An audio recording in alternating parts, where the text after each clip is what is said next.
the peaceful center of Barnwood construction. Steady, modest, and utterly sincere, Johnny Jett has been transforming discarded wood into artwork for years, captivating audiences with his artistry and charisma. But underneath that kind grin is a tale of survival, sacrifice, and adversity.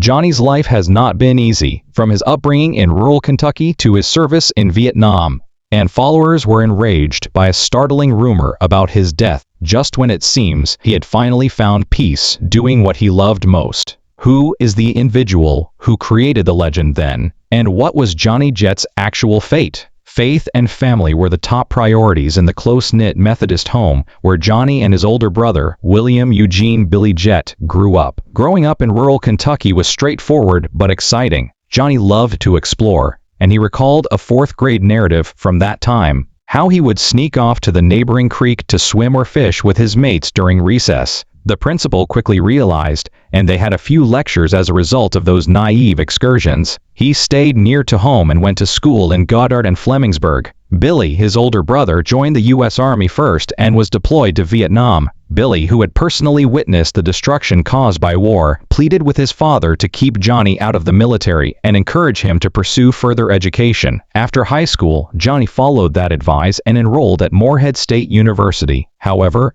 it didn't work out. With the exception of one class, Arts and Literature, he failed almost all of his classes and later acknowledged that he had no understanding what the lecturers were talking about. He learned something about himself from that one triumph. A creative streak ran through him. After realizing this, he changed his course and enrolled in drafting vocational programs at Maysville Community College. He got his first work at the Cincinnati Milling Company in Ohio after finishing the program. He developed his drafting abilities for a year by devoting himself to board sketching and technical drawings. However, when he was inducted into the Army in 1969, his intentions took a significant turn. Johnny finished his basic training in Fort Dix, New Jersey, after 6 weeks. However, he was assigned to an engineering unit rather than being immediately deployed into combat. He was back at the drafting board there, applying the techniques he had studied in school. He was ultimately dispatched to Vietnam in 1971, 2 years later. He never had to shoot, but he was frequently shot at as he moved from one place to another. Those encounters had an impact. Johnny experienced a dark period while he was abroad. In Vietnam,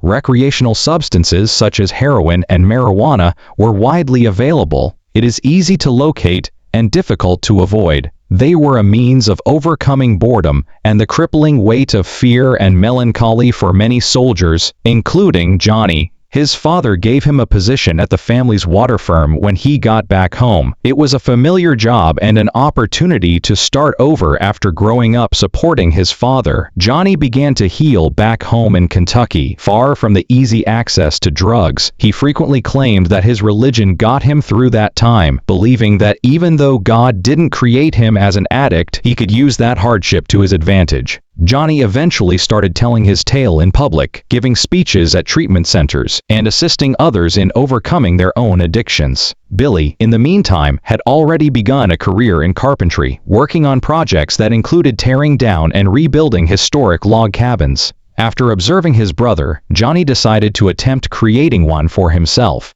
Eventually, he located an ancient cabin that he intended to renovate, but it was still rented by a brother and sister. When the brother moved into a nursing home and the sister died, fate took over. Johnny received an offer from the property owner. If he was prepared to demolish the cabin and rebuild it somewhere else, he could have it. Together, Johnny and Billy accepted the task. They moved each log back to their family farm by hand as they meticulously disassembled the ancient cabin. They then rebuilt it from the ground up, side by side. The two brothers had a fondness for rustic barns and dilapidated cabins. It was more than a hobby. It had a strong bond between them. However, tragedy came in 1995 when Billy died before completing his last project, a cabin he had been building with pride, patience, and care. Johnny made the decision to complete Billy's work because he was determined to pay tribute to his brother. He brought in Sherman Thompson, his best buddy and a talented carpenter like Billy, to assist him.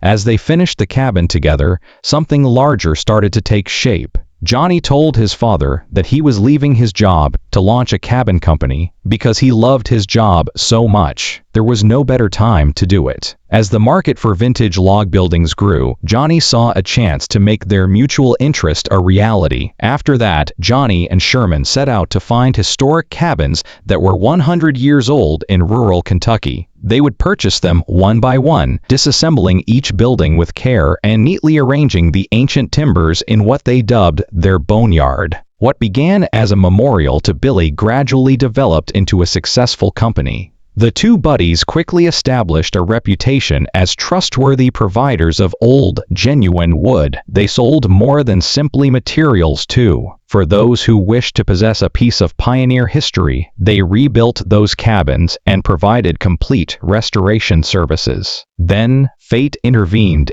In 1996, a man named Mark Bowe arrived while Johnny was lounging on his back porch with a paintbrush in hand. Mark was searching for historic cabins while he was in West Virginia visiting his girlfriend at Morehead State University. He had heard about Johnny from locals who said that if he wanted logs from the pioneer era, he should see him. Since then, the story of their first encounter has spread throughout the community. Mark identified himself and stated that he was considering entering the log cabin industry. Without wasting a beat, Johnny answered that he was considering leaving. The two clicked immediately despite the exchange. By the end of the summer, Mark had located an astounding 100 cabins, thanks to the assistance of Johnny and Sherman, who were familiar with the terrain. Mark was so impressed that Sherman asked if he would consider hiring them on a full-time basis once he moved some of those structures to his own boneyard in West Virginia. After Mark gave his approval, Johnny and Sherman formally joined his new business, Antique Cabins and Barns, in 1998. Johnny was one of the team's original members because of his background running machinery, disassembling cabins, and reconstructing them from the ground up.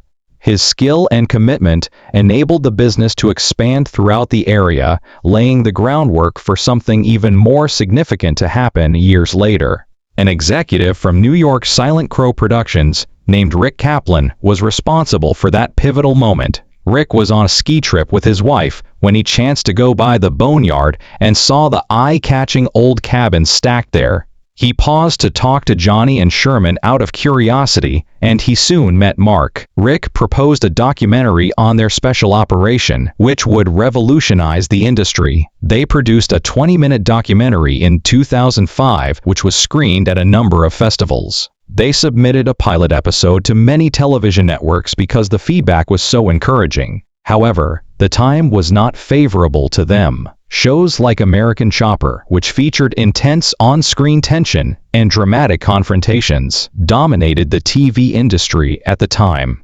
The pilot never lifted off, at least not yet, because the calm artistry and teamwork that went into these cabins didn't suit that description.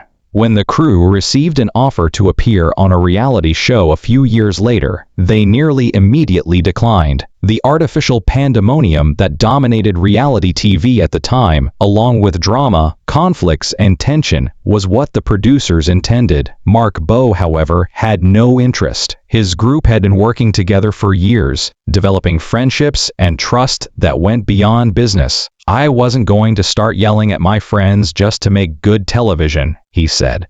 Then, something changed. The DIY network had an entirely different idea when they came to them. Forced plots and phony fights were not what they wanted. Authenticity was what they sought. They want to document the team in their natural state, performing the arduous and truthful task of preserving historic barns and homes. Cameras followed the crew as they worked on their projects once filming started, and Mark actively influenced the narrative of their story. He helped develop the structure of each episode, interacted with producers on a regular basis, and finally joined the show's producers. He wished for each shot to convey their skill and sense of accomplishment. The response was tremendous when the show aired. The audience adored it. What began as a modest endeavor swiftly grew into something much larger. The production crew requested 13 more episodes right away after being astounded by the ratings. That marked the beginning of the future Barnwood Builders Company. Johnny had formally joined the cast by 2013, securing his position in what would turn out to be one of the most adored television teams. As they journeyed around the United States restoring and restoring historic barns and log cabins. The show followed Mark, Max Hammer, Tim Rose, Graham Ferguson, Johnny Sherman Thompson, and later, Alex Webb. However, Barnwood Builders was more than just a building company. The goal was to preserve history. The show appealed to a lot of viewers' deepest nostalgia, the spirit of early America's pioneering. These weren't merely structures, they were historical artifacts in motion. In the same way that archaeologists would treat ancient artifacts, the crew treated them with respect.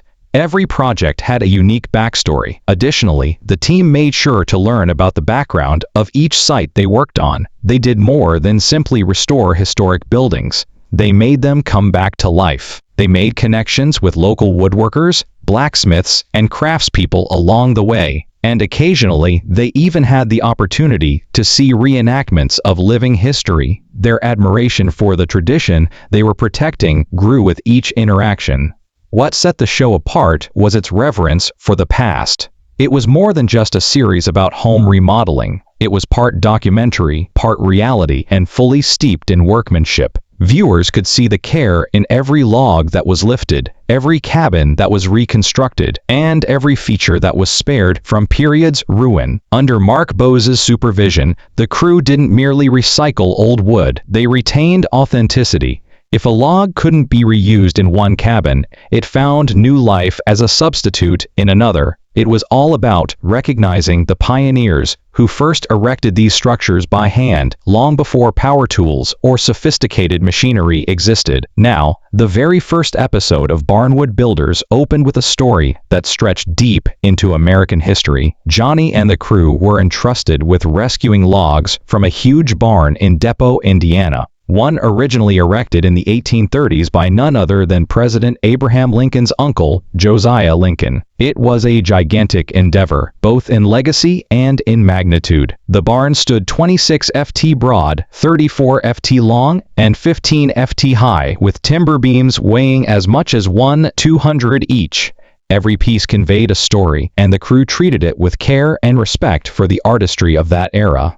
In contrast to contemporary buildings, this barn was put together with wooden pegs rather than nails, a characteristic of 19th century building. The crew would often tear off the roof with machinery, but this time there was a catch. The owner requested that the trusses, siding, and roof be retained. He intended to repurpose the materials for a new barn. For Johnny and his colleagues, the history in those boards made the extra manual labor worthwhile. After properly disassembling each beam and plank, the group carried the materials all the way to Virginia's Blue Ridge Mountains. There, a contractor would turn the repurposed wood into a brand new, contemporary house, demonstrating that the past can endure in a stunning new way. These kinds of jobs were hard, but the crew made it seem easy. They collaborated with a relaxed friendship based on trust. According to one of them, they saw themselves as a close-knit team that worked in unison, with each member understanding what needed to be done and when, rather than as superiors or subordinates. Johnny Jett was at the center of that team.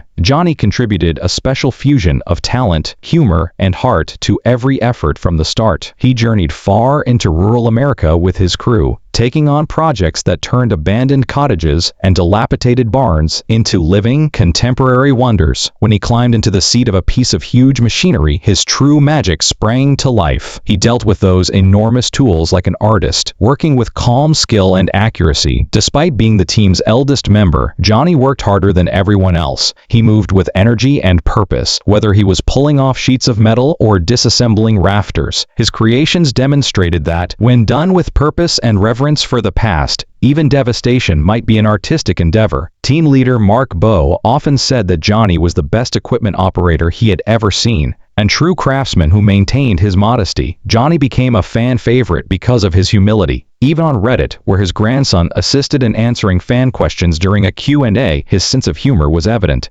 In response to a question about how he became so proficient with a forklift, Johnny jokingly said that it was due to years of practice and his aversion to getting off. Beneath the comedy, though, was a guy who cherished his art, his neighborhood, and the splendor of his surroundings. He frequently talked about the amazing places the show took him, with the Four Corners area being one of his favorites. His fascination for the huge desert vistas and their diverse range of hues and forms stemmed from his upbringing in the verdant Appalachian region. Later, the Barnwood Builder team paid a moving homage to Johnny on social media, describing him as a brilliant builder, an artist, a man of faith, and most significantly, a devoted friend. That affection was not limited to the workplace. Many nights were spent sharing stories and creating memories at Johnny's cabin in Fleming County, Kentucky, where he frequently welcomed other cast members. As a testament to the sincere friendships that characterized their relationship both on and off screen, Mark Bowe once remarked that Johnny's house and the neighborhood seemed like a second home to him. The crew occasionally worked on personal restoration projects during interruptions in the filming schedule. Long before the show started, Johnny had been restoring buildings from the pioneer era, and once he found an old chapel that was crumbling under its own weight. Seeing potential in its bones, he started rebuilding it in Fleming County using the fine timber that was still there. The rest of the crew assisted him in dismantling the remainder of the construction after they realized what he was doing. Although it hadn't been scheduled for that season, the production crew soon recognized the moment's beauty and chose to include it on the show. Fans were excited to visit the renowned boneyard, where the crews preserved and refurbished old logs as Barnwood Builders gained prominence. However, people had to view it from behind the fence due to safety constraints. It was a real, operational construction yard rather than a tourist attraction. The show's popularity was partly due to its realism. Instead of staged builds or pre-written drama, each episode featured actual clients and projects. From the beginning, Mark B. made it apparent that he was committed to being real, refusing to transform real friendships into TV feuds. He rejected early network proposals that sought to create manufactured drama in the series. He wished to maintain the emphasis on the history, the craft, and the cooperation. That choice was the essence of Barnwood Builders. When Chip and Joanna Gaines changed the channel to Magnolia Network in November 2022, the show, which had previously aired on the DIY network, entered a new phase. The series gained a new spotlight and a larger audience when they personally selected Barnwood Builders to be a part of their new lineup. The risk was worthwhile. From 60 million homes to almost 500 million worldwide, viewership skyrocketed. However, an unanticipated rumor then emerged, reminding everyone of how brittle success and its reality can be. Fans of the Barnwood Builders were shocked to learn that Johnny Jett had died. It spread quickly, and to be honest, most people initially thought it was true. It didn't seem feasible considering the hard nature of his job, hauling huge logs, tearing down old barns, and reconstructing historic cabins. Even for the younger crew members, the work is physically demanding. It was natural to anticipate the worst for someone Johnny's age. Viewers had been expressing concerns about Johnny's health even before the prank was revealed. So when admirers came upon an internet obituary for someone named Johnny Jett, panic spread rapidly. However, upon closer inspection, everyone saw that the man was not from Houston, Texas at all. The relief came instantly. Hopefully, the erroneous information didn't have a significant impact on Johnny's wife Donna or his grandchildren Jonathan and Nicholas, who were the offspring of his late son Johnny Eugene Jett, who died in 2017. Johnny was shocked to learn of the death hoax himself. In typical Johnny form, however, he accepted it. Instead of becoming angry, he concentrated on the flood of affection and encouraging remarks that ensued. That optimistic attitude encapsulates him. He is a devout man who lives by the conviction that he should follow his Savior wherever he leads. Barnwood Builders fans are aware that Johnny never gives up after a challenging day's labor. He always has a smile on his face and a steady hand regardless of the temperature. His work ethic and positivity have contributed to the show's uniqueness. He is also fortunate to have a buddy and employer like Mark Bowe, who is devoted to looking after his team. Even the crew members who have been with the ship from the start have been given special attention by Mark. For example, Johnny has a cozy retirement in store for them. Outside of the program, Johnny continues to pursue his passion for art. His handcrafted, rustic creations showcase his profound admiration for craftsmanship and heritage. Fans admire his originality, as seen by the speed with which his work sells online. With an estimated net worth of about $400,000, Johnny and Donna have established a stable and satisfying life. The majority of their personal lives are kept secret. secret. However, that is hardly surprising for someone as grounded and modest as Johnny. His function is still crucial, and he continues to make frequent appearances on Barnwood Builders. By working together, Johnny, Mark, and the team have dispelled long-held misconceptions about Appalachian artisans. By redefining what it means to be a hillbilly, they have demonstrated to the world that it truly consists of perseverance, hard work, and pride in one's work. They search for old barns and cabins that need to be saved, which takes them all across the eastern United States. Additionally, the crew relies on Johnny to manage any complicated or dangerous tasks. He is invaluable because of his accuracy, endurance, and profound regard for the contents. He feels as though he is becoming a part of that story each time he restores a fragment of history. Johnny is recognized as the cool-headed, competent demolition guy in the restoration community, the person who completes the task without any drama or fuss. From the start, he has been a pillar of Barnwood Builders. Furthermore, it's difficult to picture the show without him. The moment when fans discovered the death rumors were untrue, it was all expressed in the collective sigh of relief. It's obvious that neither Johnny nor his co-stars or producers want to slow down. He will continue to do what he loves as long as there are barns to deconstruct and cabins to save. He frequently considers how blessed he is to be able to pursue his passion for a living, serving as a reminder to others that those who are able to do what they love every day are genuinely fortunate. Despite his eventual fortune and notoriety, Johnny still considers himself an ordinary man. He sees himself as simply blessed, and perhaps, as he likes to remark, God has developed a strong affection for